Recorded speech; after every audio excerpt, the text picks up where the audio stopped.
찾으셨습니까? 네. 같이 읽겠습니다. 내가 시작. 내가 선한 싸움을 싸웠고 나의 달려갈 길을 마쳤으며 믿음을 지켜왔으므로 이후로는 나를 위하여 이의 왕관이 예비되어 있나니 그것을 주 곧 의로우신 심판자께서 그날에 내게 주실 것이요 내게만 아니라 그분의 나타나심을 사랑하는 모든 자들에게도 주시리라. 아멘. 잘 앉으시고.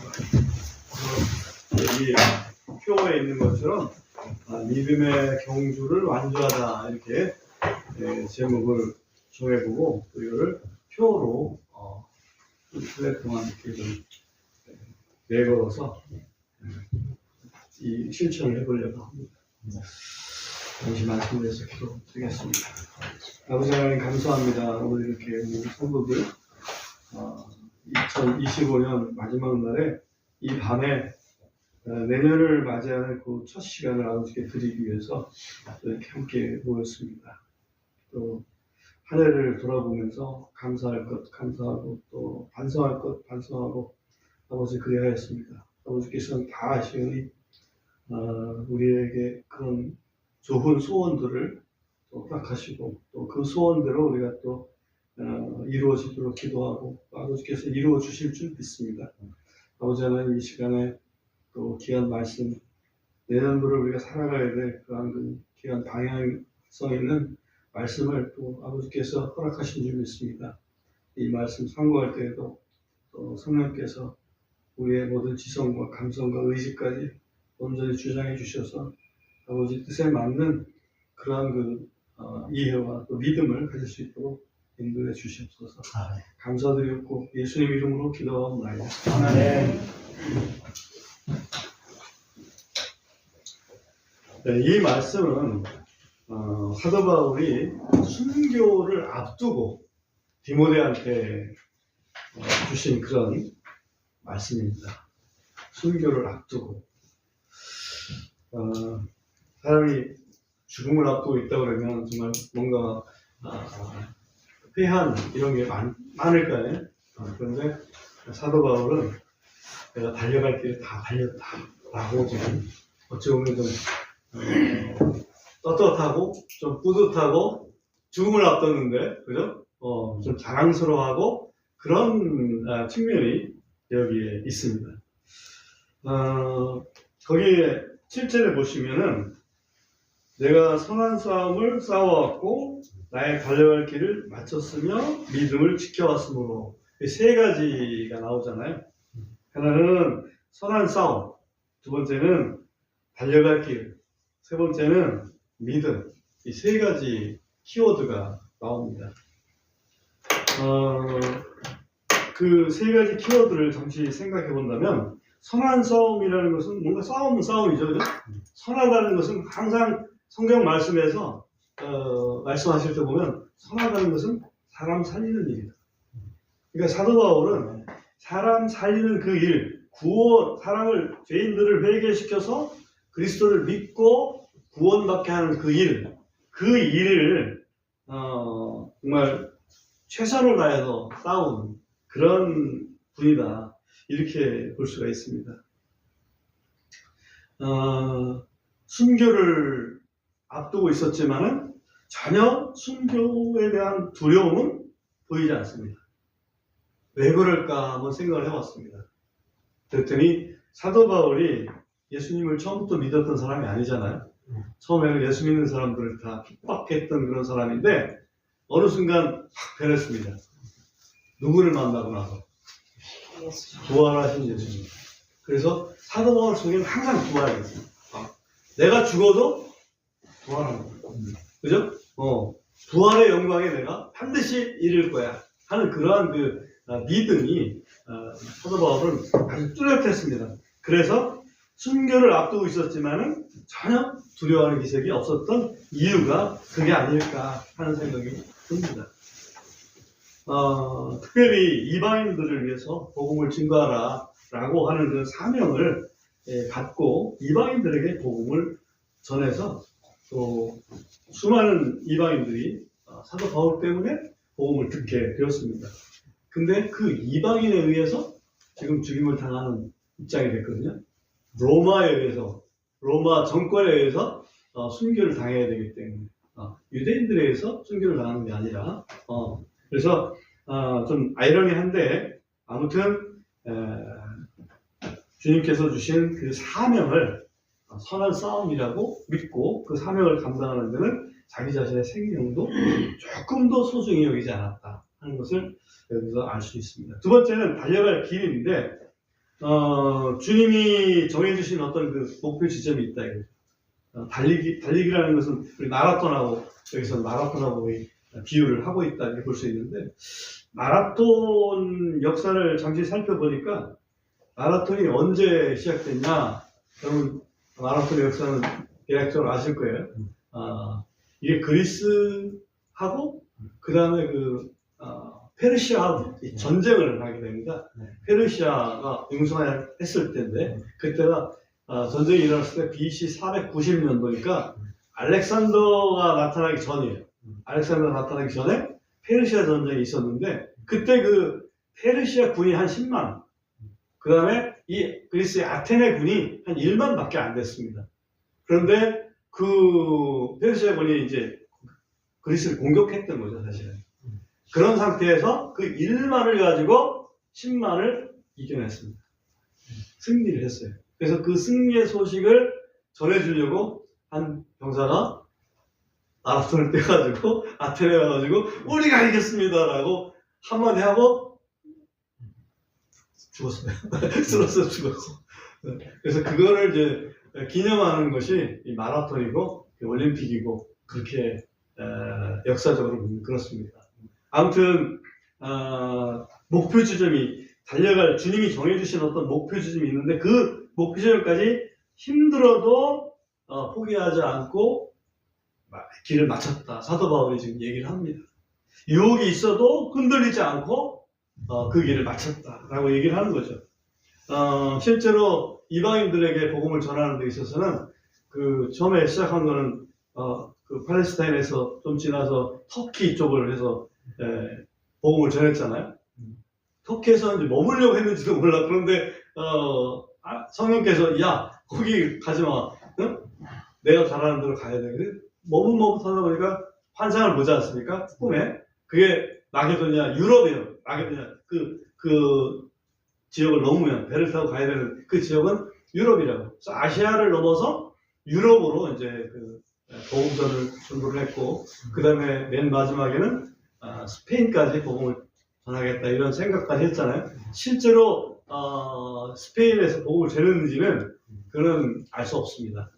아무튼 사도 바울 때문에 이 복음은 유럽 전역으로 편만하게 흐를 수 있었다. 그 유럽의 복음이 미국으로, 미국의 복음이 또 우리나라까지 이렇게 왔잖아요. 돌아서 한 바퀴. 네? 우리 또 우리 복음을 또 중앙아시아 이런 쪽으로 해서 쭉 이스라엘까지 전하고 있습니다. 한 바퀴 도는 데 시간이 좀 걸려서 그렇지. 아무튼 그 일에 있어서 가장 큰 일을 한 게 사도 바울이 아니었을까 이런 생각을 합니다. 그 부르신 길을 다 마쳤다. 이걸 완주라고 이렇게 표현할 수 있습니다. 그 믿음의 어떤 그 경주를 완주하는 게 이게 굉장히 중요하다. 그 다음에 이제 세 번째 키워드가 믿음인데 믿음을 지켰다라고 얘기를 합니다. 믿음을 지켰다. 믿음 생활하다가 중간에 포기하는 경우도 있잖아요. 믿음을 지켰다. 믿음이라는 것은 신념하고는 좀 다릅니다. 신념은 자기 자신을 믿는 거예요. 믿음이라는 것은 하나님을 믿는 거예요. 그래서 신앙입니다. 그래서 신념과 신앙은 다르다. 나는 신념이 있는 사람이야. 이렇게 스스로 자랑하는 사람 많습니다. 그러나 우리 그리스도인들은 나는 나 자신을 믿는 게 아니라 하나님을 믿는, 나는 약하지만 하나님을 믿기 때문에 하나님 안에서 나는 강하다. 이게 좀 다른 거죠. 그런 하나님에 대한 신앙을 가지고 있는데 그 하나님에 대한 신앙을 지키려면 많은 유혹을 뿌리쳐야 됩니다. 많은 유혹. 또 원수들은 유혹을 하기도 하지만 유혹이 안 먹히면 협박을 합니다. 협박도 안 먹히면 그 다음에는 직접적으로 공격을 해서 사도 바울을 다치게 만들거든요. 그래도 그걸 이겨내는 거죠. 그게 믿음을 지키는 거예요. 특별히 우리 그리스도인들이 믿는 믿음은 복음을 믿는 거예요. 복음 진리를. 다른 믿음이 아니고요. 복음 진리를 믿는 믿음을 변치 말아야 됩니다. 의인은 믿음으로 말미암아 살리라. 그래서 믿음을 지켰기 때문에 사도 바울한테는 의의 면류관이 분명히 예비되어 있다라고 하는 그런 어찌 보면 믿음의 고백을 합니다. 그래서 사도 바울이 자기 자신만 의의 면류관이 있는 게 아니고 8절에 보면 거기에 이후로는 나를 위해 의의 왕관이 예비되어 있나니 그것을 주 곧 의로우신 심판자께서 그날은 내게 주실 것이요 내게만 아니라 그분의 나타나심을 사랑하는 모든 자들에게도 주시리라. 주님의 재림을 이렇게 사모하는, 그죠? 주님의 재림을 사모하고 그걸 사랑하는 그런 사람들에게도, 그런 사람이 누구예요? 그리스도인들이잖아요. 우리 그리스도인들 재림을 사모하는 그리스도인들에게도 의의 멸관을 분명히 주실 것이다 라고 얘기해요. 이게 왜 어떻게 재림을 사모한다고 해서 의의 멸관하고 연결이 될까? 라고 생각을 해봅니다. 왜 그럴까? 재림을 사모하다 보면 주님처럼 될 거라는 그 소망이 있잖아요. 주님처럼 될 거라는 소망을 가지면 우리 자신도 주님처럼 살아야 되겠다라는 생각을 갖게 된다. 그 어디에 나오냐면 요한일서 3장 3절에 근거가 있어요. 요한일서 3장 3절을 잠깐 보겠습니다.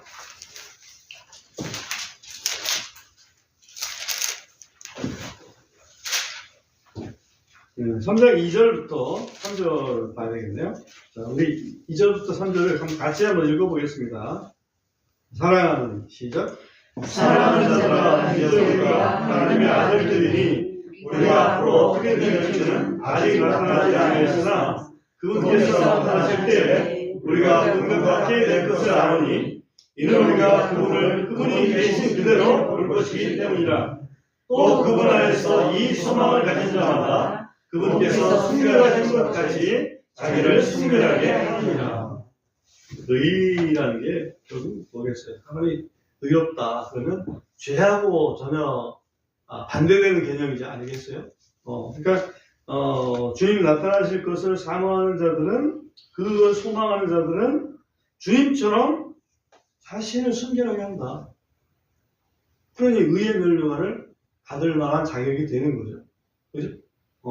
그래서 면류관이 한 5가지 면류관 종류가 있잖아요. 그 면류관에 해당되는 걸 가만히 보면 거기에 해당되기 때문에. 예를 들면 생명의 면류관을 준다면 뭔가 내가 생명을 아끼지 않았다 그러면 생명의 면류관을 주는 거지. 맞잖아요? 영광의 면류관이라 그러면 내가 주님의 영광에서 많은 수치를 당해도래도 그렇게 했다 그러면 영광의 면류관을 받는 거라고. 그런 것처럼 의의 면류관은 내가 뭔가 의롭게 살려고 했기 때문에 의의 면류관이 주어지는 거예요. 그러니까 우리 주님 재림하시는 걸 알면서 허랑방탕하게 살 사람이 어디 있겠습니까? 우리는 이제 알았어요. 우리는 선한 삶도 살고 달려갈 목표 지점도 있고 그 다음에 이제 그 믿음으로 이걸 모든 걸 해야 되는데 이 믿음의 경주를 완주를 하려고 그러면 어떻게 해야 될까? 그것만 잠깐 좀 살펴보죠. 히브리서 12장을 보겠습니다.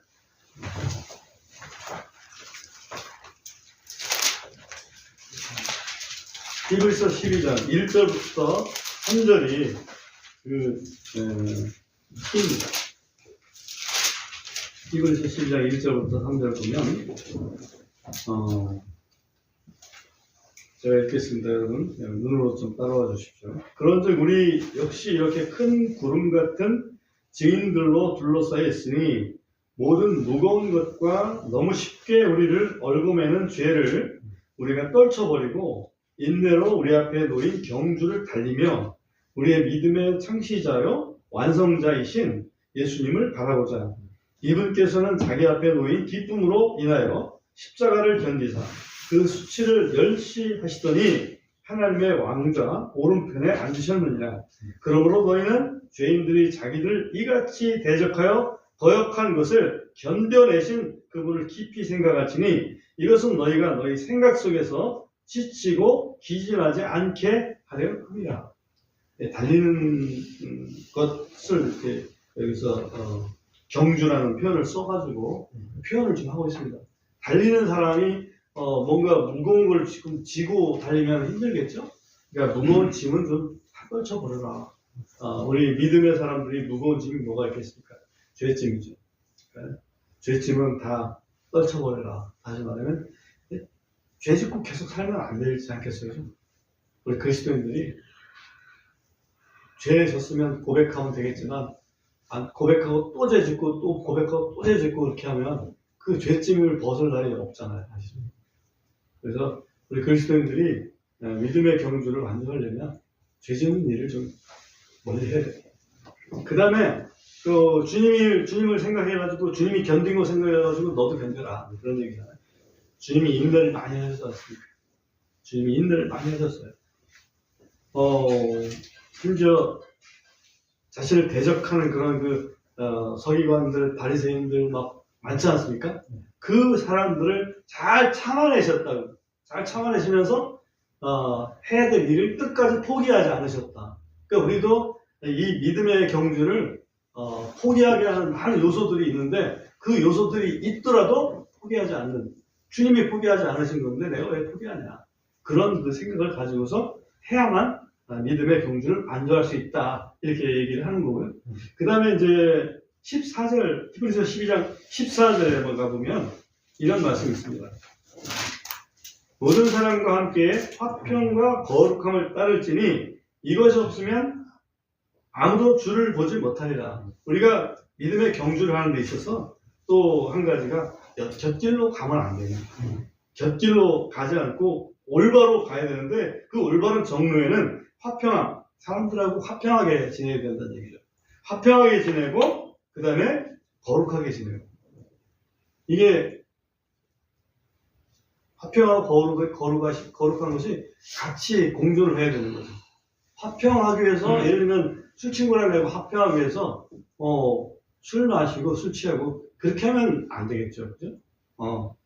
화평함과 거룩함이 있어야 된다 하는 것을 말씀하고 있어요.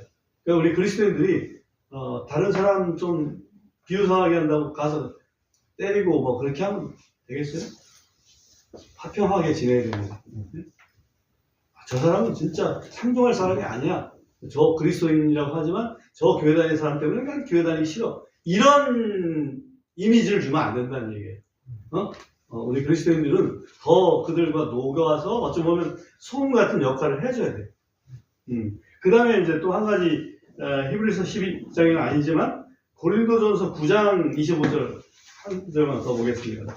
고린도전서 9장 25절.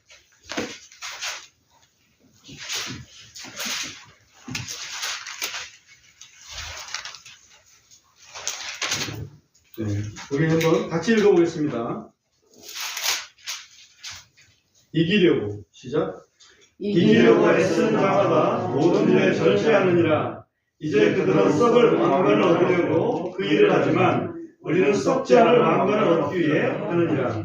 여기 보면 중요한 것은 절제라는 거죠. 뭔가 우리가 완주를 하려고 그러면 절제하는 게 필요하다. 성령의 9가지 열매 중에서 마지막 열매가 절제죠.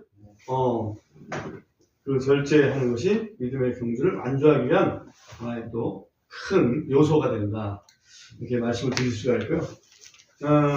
근데 과연 우리가 완주할 힘이 있을까?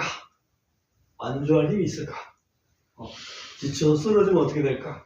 하는 그런 염려도 합니다. 근데 이사야서에 보면 이사야 40장 마지막 부분에 보면 하나님이 어떤 분인가에 대해서 나오죠. 창조주 하나님은 기진하지도 피곤하지도 아니하신 분이다. 그래서 그 창조주 하나님은 그 기진한 자들에게 또 피곤한 자들에게 능력도 주시고 힘도 주시는 그런 하나님이다. 그러니까 우리한테는 우리는 진짜 힘이 없어서 쓰러질 수 있지만 우리에게는 누가 계시다? 하나님이 계시다. 이것이 이제 우리가 완주할 수 있는 어떤 조건이 되는 거예요. 그래서 이사야 40장 마지막 절에 보면 오직 주를 앙망하는 자들, 오직 여호와를 앙망하는 자들은 독수리 날개처럼이죠. 네. 독수리 날개처럼. 네. 그러니까 독수리처럼 막 올라갈 수 있고 또 달려갈 수 있고 걸어갈 수 있고 하는 그러한 그 말씀이 나오고 있습니다. 그래서 우리가 해야 될 일은 그런 하나님이 계시기 때문에 그 하나님을 늘 사모하고 그분한테 기도하고, 아까도 우리 기도하는 분들 많잖아요. 각각 제목은 다릅니다만은 하나님께 기도하면 하나님께서 그걸 할 수 있는 힘을 주신다. 그죠? 하나님 전능하신 분이지 않습니까? 그래서 우리 사람이 할 수 없는 것을 하나님 할 수 있게 만드시기 때문에 기도에 항상 힘쓰면 우리 가지고 있는 기본적인 믿음에다가 기도를 합하면 충분히 안주할 수가 있다. 저는 그렇게 믿습니다. 아멘.